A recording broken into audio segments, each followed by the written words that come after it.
মশলা বাটা কোটাকাটি থাকে আমাকে দাও, আমি একটু করে দিই তোমার। এখন কোটাকুটি হওয়ার পরে এসে তো জিজ্ঞাসা করতে?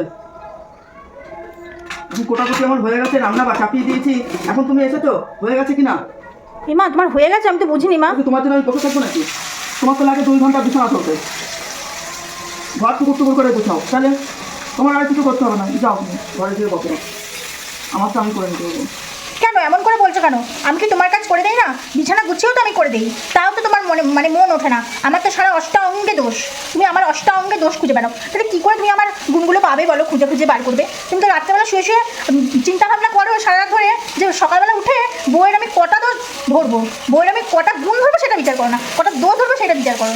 তা তো সারা অঙ্গেই আমার দোষ পাবা, গুণ কী করে পাবা বলো? আমি কারো 10 গুণ ধরি না, আর আমি রাত্রে শুয়েও আমি বিচার করি না।